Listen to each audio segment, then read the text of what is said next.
And people aren't going to like what I'm about to say, but I think that the character still feels really bad.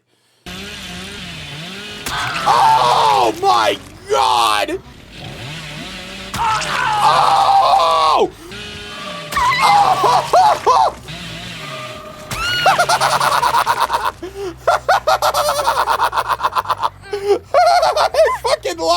I fucking love this fucking killer, bro. And so we return to yet another chapter of Kaiser is Wrong. Sort of. This is the third time I've had to make a video like this, although to be completely honest with you, this is not going to be the last time. As I've started to sit down and watch some of my older stuff, there's some videos that I feel need to be revisited pretty heavily, and to be completely honest with you, I don't mind that. I like the idea that you can sometimes admit when you are wrong. You need to be able to admit when you are wrong. If you can never admit when you're wrong, then things like growing as a person are just completely impossible. However, every time I have to make one of these videos, I get a myriad of comments going, how does it feel to be wrong? And the truth of the matter is that it hurts my ego very much. I have a reputation to uphold as the smartest Dead by Daylight creator. Fucking with you. I'm a stupid piece of shit. But anyway, the very first time this ever happened was with the Xenomorph. I had mistakenly said that every Xenomorph perk was pretty dog shit except for Ultimate Weapon, and the subsequent video that I made was basically talking about how Ultimate Weapon was still really good, Alien Instinct was still really bad, and Rapid Brutality was not as bad as I thought it was, but it was still a pretty bad perk. The second time is the one that is the most forefront in all of my fans. I don't like the word fans. Say regulars. Yeah.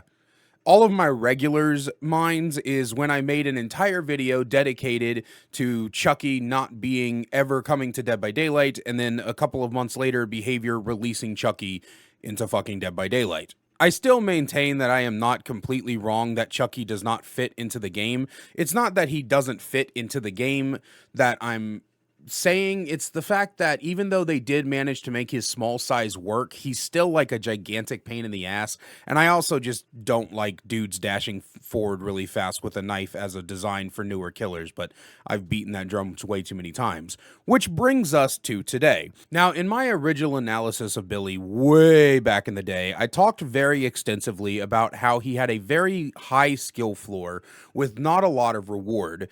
Billy's chainsaw was stiff, frustrating to control. The overheat mechanic was absolutely ridiculous. It was just a really, really bad time. And even if you managed to get past all of that, what you would get would still be a very mediocre killer, as even after learning how to control his chainsaw and deal with his bullshit overheat mechanic, Billy just still could not cut it.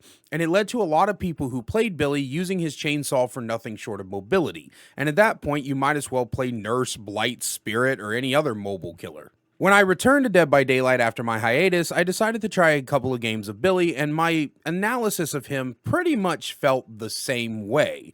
That he still had an excessively high skill floor with more reward than he had before, but I still didn't think he was worth it. But after hearing people be on my ass for the past 2 weeks or so about how Billy actually is the greatest, I decided to take some time to go through and learn him. I was originally going to take 7 days, but in the end, it only took 3 for me to absolutely fall in love with this fucking character. So, where are the improvements? Well, for one thing, the Hillbilly actually feels a lot better for people who don't really know how to use him yet. The curve window is much higher, meaning that you have a little bit more navigation to utilize whenever you're actually using the Hillbilly. You can avoid obstacles a little bit easier. There are much better add-ons that are put into him. I really like the add-on overhaul that they did. I really like the turn rate add-ons. Those are my personal favorites.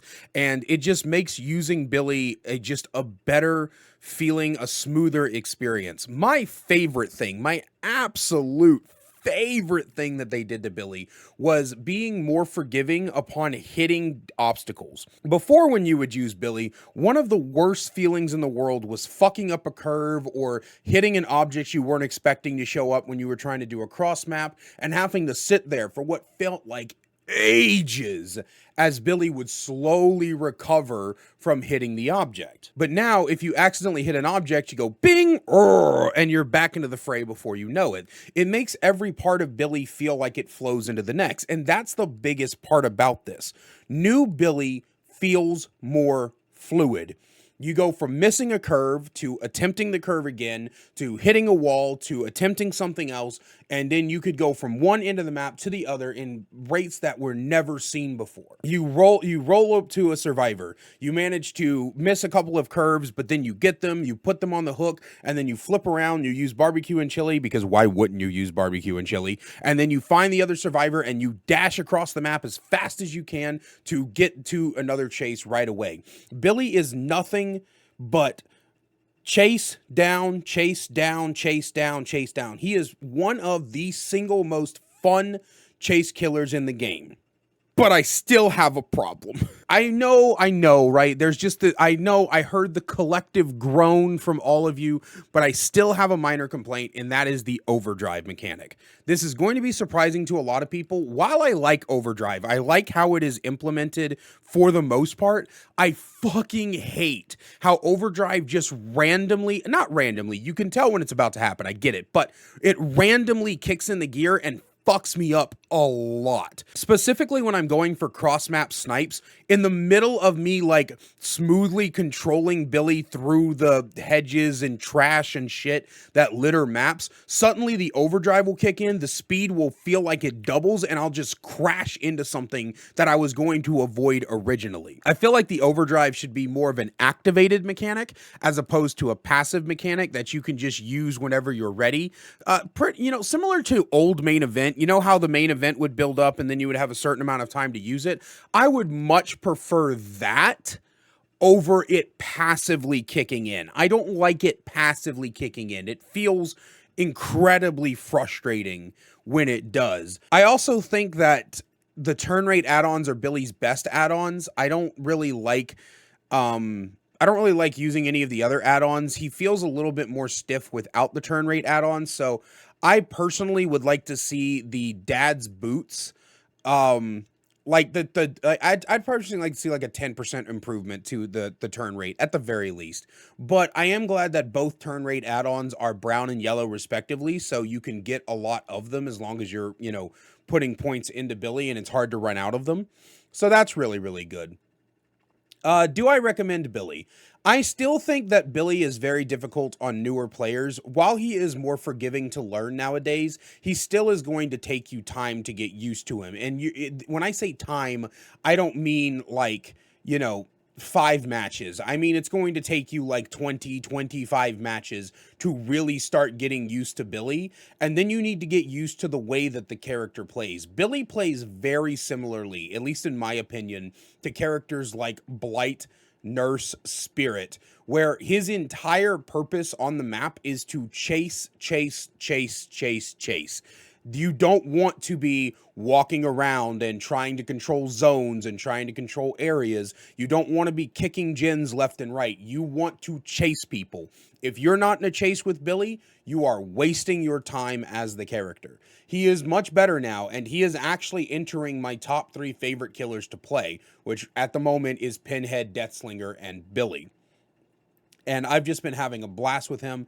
I absolutely love and enjoy him. And if you guys want to see raw gameplay of me playing him, then I do have a second channel where I've been uploading that. This is kind of like a shameless plug, but I have a second upload channel where I've been uploading compilations of all the games. I'm actually going to start uploading like every match I play on stream to that channel in different compilations over, over the course of each week. So if you're interested in that, check that second channel out. It'll be linked in the description and show up at the end of the video.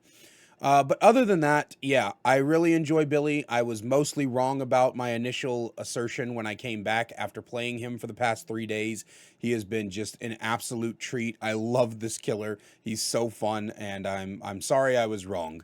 But this won't be the first time, or this isn't the first time. It won't be the last that I was wrong, and I can't wait to be wrong again in the future. So thank you all so much for joining me today. As always, a special thank you to our channel members listed on screen now.